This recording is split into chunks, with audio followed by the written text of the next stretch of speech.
Hey, welcome back to Author Talk. I'm John Hartness. I'm the founder and publisher of Falstaff Books, and this time we're going to talk about what it's like to be a woman in the publishing industry, which I am uniquely unqualified to speak on. So I'm going to nope out of here and bring in an expert because, well, she's a woman. So she's going to know more about it than me. So bye, y'all. Don't forget to like, subscribe, and ring the bell to get notified. So we are here to talk about being a woman in writing and publishing and all that jazz. I'm Teresa Glover. I am a developmental editor with Falstaff Books and also an author with Falstaff Books. And my lovely panelists will introduce themselves. We'll start here. Right, I'm Nicole Givens-Kurtz. I'm the owner and publisher of Mocha Memoirs Press. And I'm Misty Massey. I'm the author of the Mad Kestrel series of pirate fantasy adventures, and I am an editor with Falstaff Press. And if you come to the Southeastern Regional Conventions, you've probably seen our faces multiple times, and we've talked to you about our amazing books. But we're here to talk more about the industry and being an author in general and what it's like with a variety of intersecting personality, or intersecting identities rather, personalities. And personalities. Yeah, all that stuff. That affect our experience. I'm not going to assume anything for anyone. I'm just identifying those intersecting personalities as being female, being queer, being person of color, being disabled in some way, something to that effect that would change the general experience within that space. So what have you found, or what have you heard in the past about the publishing or writing industry that being who you are with your various intersecting identities just proved to be a full-on lie? Women don't write horror. Hence the need for Women in Horror Month, which was created to kind of amplify and evangelize women in horror. And that went on for like a decade, 5 or 6 years. Every February was Women in Horror Month. Because this idea that women don't write horror, we would have entire horror anthologies and the whole table of contents is all men because women don't write horror, which is ridiculous because Mary Shelley kicked off 2 genres and she was a woman, both horror and science fiction. Mine's very similar to that. When I first started writing Mad Kestrel, I was told by a number of old white men that there were no women pirates. Now we all know that that's a big old lie. Oh, wow. But yeah, I had writers and not a few editors who said nobody will believe a woman pirate, so why are you writing that? Write something else. And I've definitely experienced those. The one that I find, and that you both may have experience with, is when you're sitting at a table at a convention and you're talking to prospective customers, readers, baby writers who come up to talk to you, is they automatically look at the dude sitting beside you. Regardless of how you speak to them, how confident you are, how knowledgeable you are about whatever it is you're discussing, the gaze goes back to the white dude. That happens at panels occasionally. I'll answer a question that's been posed by the moderator.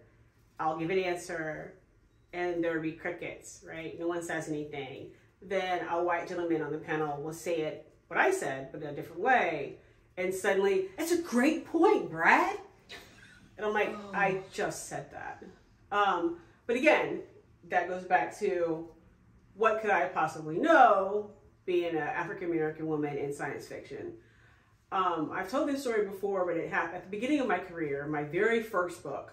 I was very excited about it. This is 1998. I went to a convention that shall remain nameless, and I was super excited to sell my first book. And a sci-fi con in the dealer's room. Very happy. So I have my one little book, this giant table, and no one is coming up to my table, right?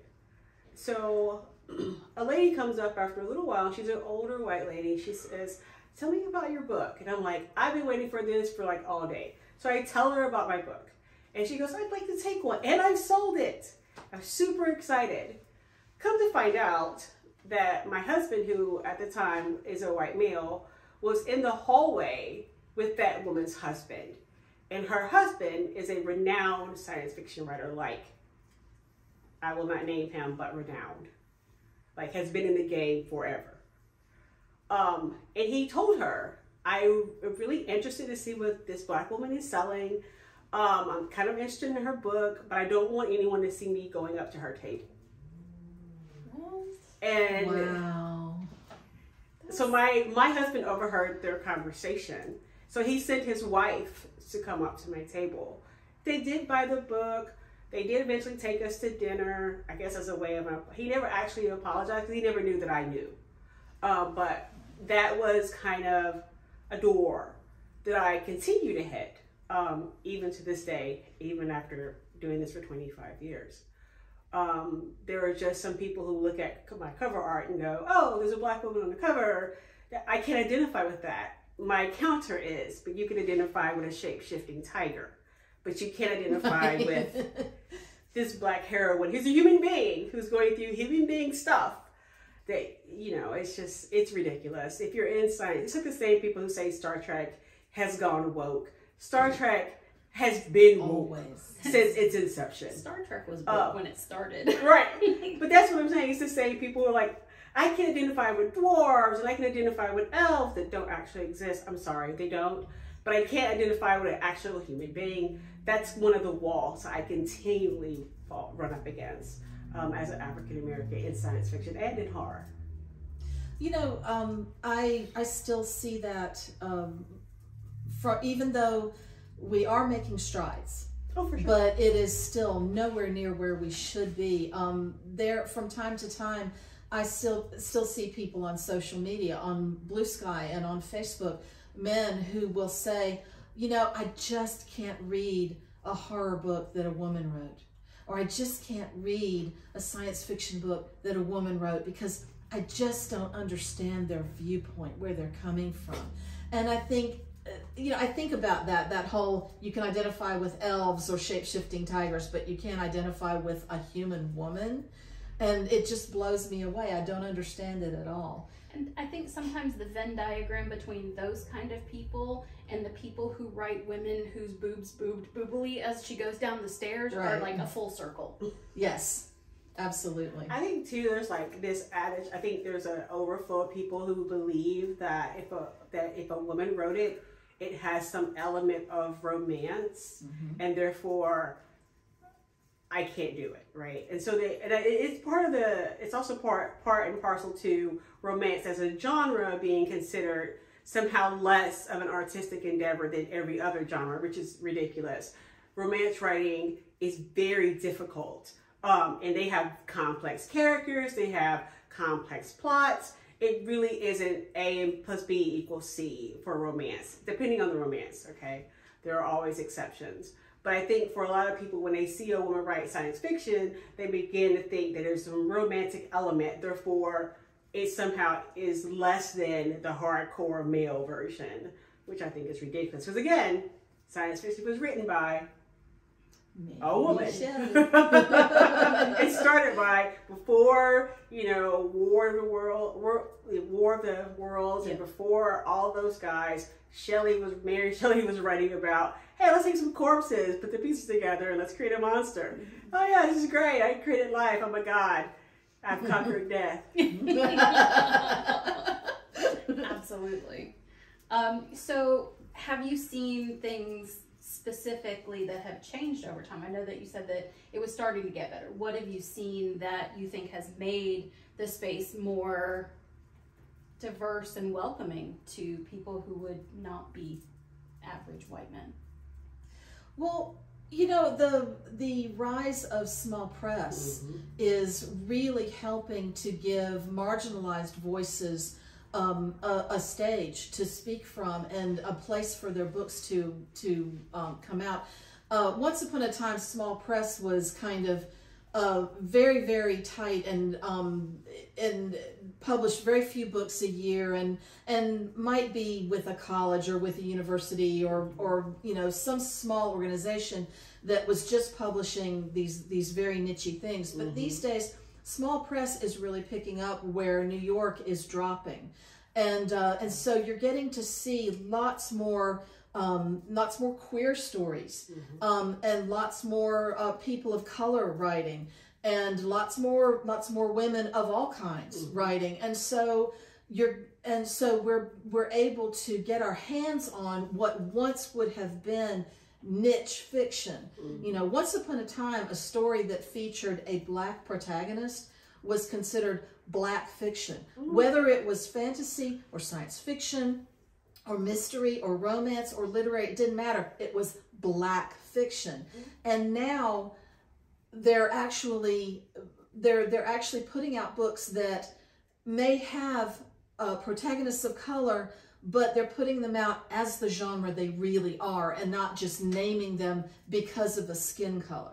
And I find that, and that makes it easier for me to get my hands on and read. And libraries can get copies because they're not so niche anymore. They're now being included in catalogs, and so libraries can say, oh, I need this and this and this and this and this, because my patrons are going to want to read about characters like them. And so when libraries are starting to carry it and small presses are making lots more of those available, everybody benefits. I think the onset of print on demand makes that avenue possible, right? Because the investment up front for a small press is significantly reduced. We're not ordering a 2,000 book run of X book and trying to sell it. We now do print on demand. So that initial investment in terms of printing that many books is not there. And so we've taken a bit of an advantage. Small presses have an advantage for that. We also have like social media, which connects people. And so, whereas in my area, my friend group, I was the only black nerd, right, blurred, but social media helped me connect to other blurs, right, nationwide, worldwide now. And so I was able to find a community of people who also enjoy the same things that I did. And so that also helped towards, hey, you might like this book. And so finding your readership is a lot easier with social media than it may have been when we were a lot more isolated by distance and time. Back before the advent of the internet. And talking about being able to connect with people who have the same types of interest and seeing yourself as a diverse person in a fiction, you've got an anthology of black vampire fiction. And one of the things that we've talked about in other videos that you may have seen, if you haven't, just go look for it, is Slay, and how many people gravitate towards that book because of being able to see a vampire hunter that looks like them, doing the things that they've read about other people doing. Right, or seen or watched other people do. One of the things about allowing like a marginalized voice in fiction, Milton Davis often talks about the one story. And Hollywood, if you'll ever notice, will only allow for certain types of African American stories to be made. So if it's, why are we still making stories about the Green Book? Why are we still making stories about the Civil Rights Movement? Not that we can't, but we have other stories. We have way more diverse stories. We're not a monolith. But Hollywood and to a certain degree, New York publishers are very much, these are the stories we want from African Americans, and so, or from African writers like Nnedi Okorafor.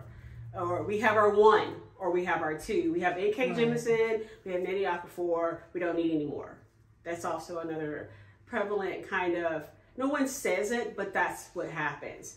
We already have enough Latino writers. We don't need another Gambino, right? We're good.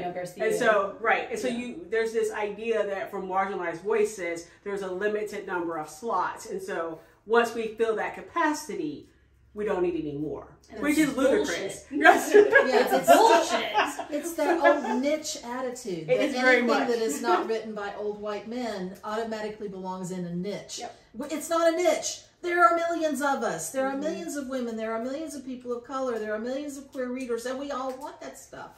So I from when I started in '98 with having like my first book contract, which was an electronic publisher, a small press publisher, to now because of the convenience of print on demand, because of the ability to self-publish or do independent publishing or small press publishing, which is what I do, we can kind of like make a way and publish those unique voices that New York may overlook, or a mid-list publisher may overlook or not have the budget for.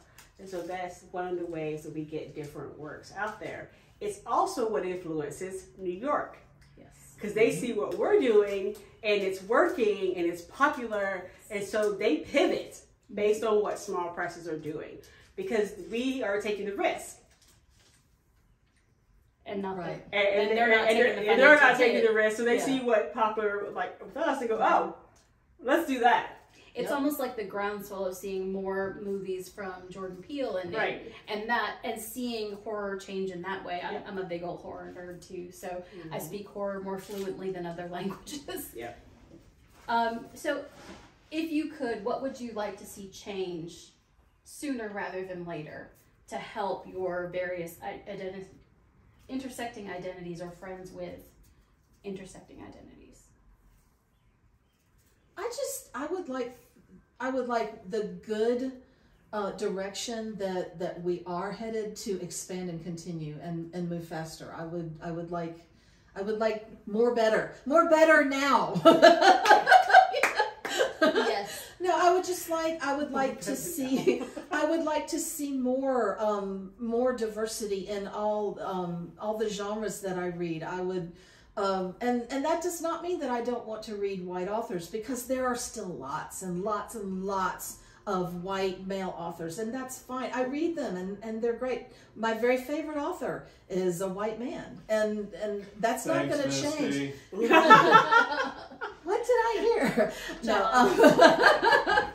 but that doesn't mean that that's all I want to read. I want to read more of people that do not look like me. One of my other favorite authors is P. Jelly Clark. Mm-hmm. This is a black man, and he writes brilliant fantasy, and I want more. I want him to write faster. So, so I just think the good direction that a lot of us are headed in, I would just like to see it more and faster.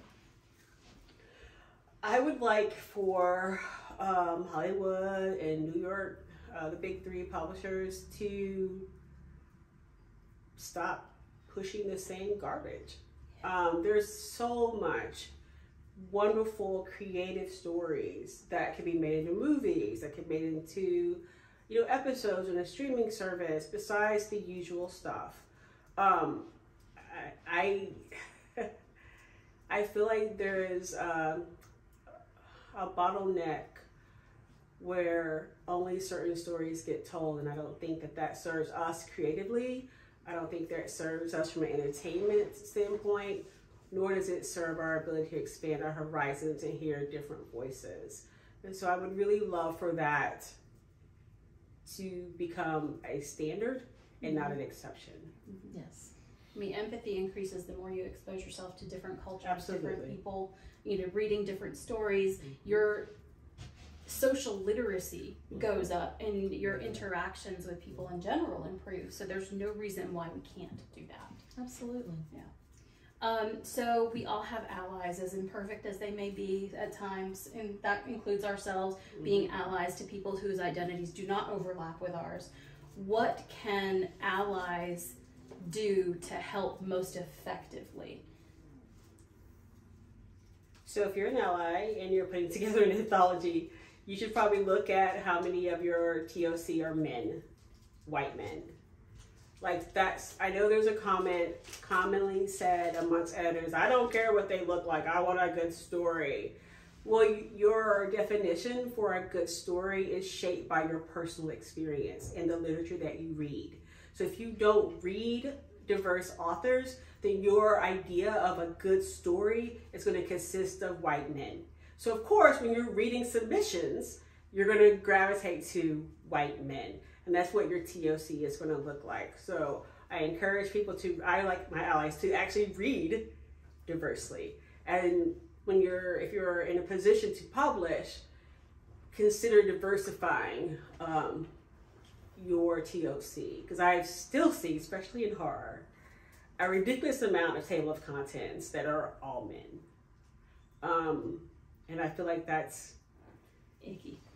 Samiko Sauce, and they put together a list of, I think it's 200 Black women or women identifying horror writers. 200. That's amazing. There is no reason why a table of contents or an anthology, especially if it's an invited anthology, should not have at least one. I agree. It comes back to that reading outside of your comfort zone so that you can develop an empathy with the world around you, because just because you live in a cultural bubble doesn't mean that you have to stay there. And the easiest way to get out of that cultural bubble is to read.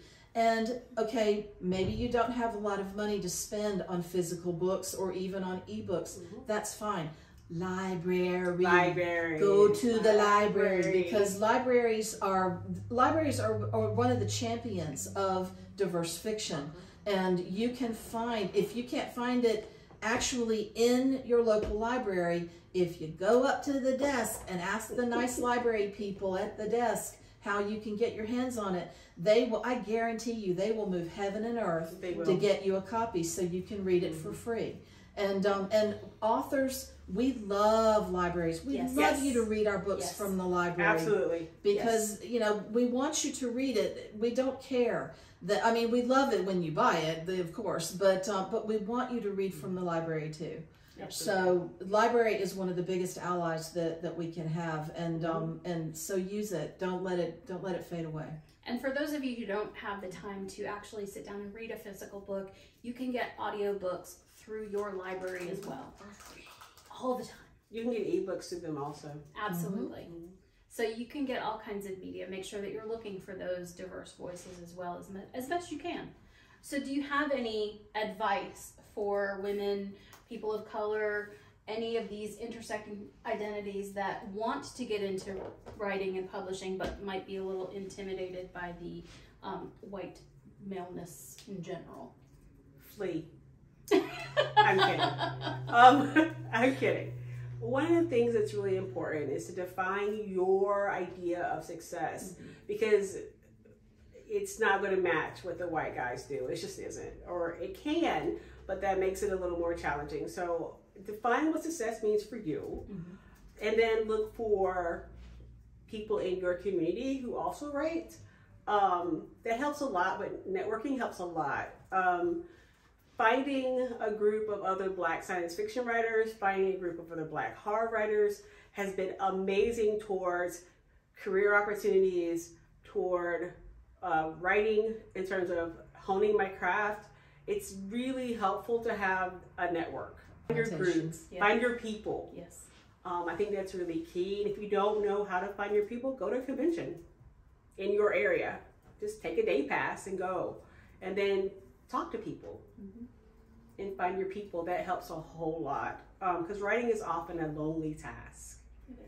And so it gets better when you have people around you to support you. It is not an easy journey, so you're going to need some support.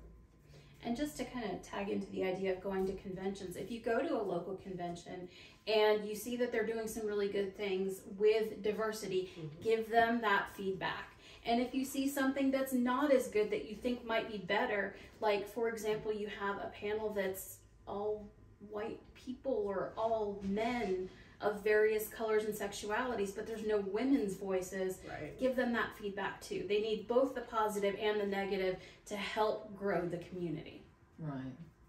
You know, we, some years ago, I used to work for a local con, putting together their writing track, and people would always suggest a panel called Writing the Other, and it always bothered me because that was basically accepting that whole default of white unless it's pointed out, which has always bugged me in books.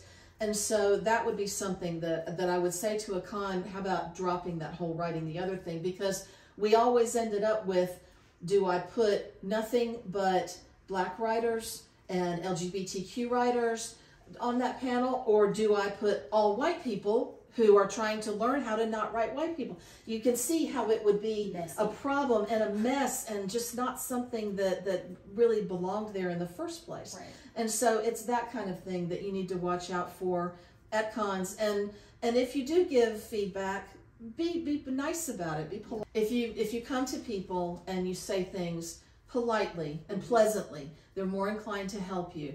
If you lose your temper and start fussing and fuming, that's not going to work, because people get defensive. So just come at it nicely, but be determined. Don't let them think that you can they'll take your complaint and then they'll just forget about you. Be determined and let them know that you really don't want that sort of thing in your cons, that you want more inclusiveness.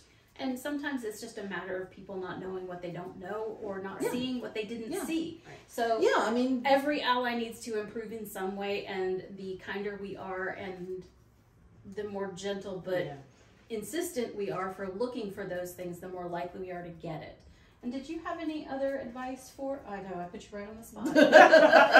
Did you have any advice for other women or people with intersecting identities that are not white men? I liked what Nicole said about finding like minds. It is a very lonely business anyway, and being not the main character type makes it even lonelier. So if you can find a writing critique group that's functional and works for you, if you can find other writers to just share the journey with. Once a week I meet with several other women who are also writing the same kind of thing I do, and we just write together.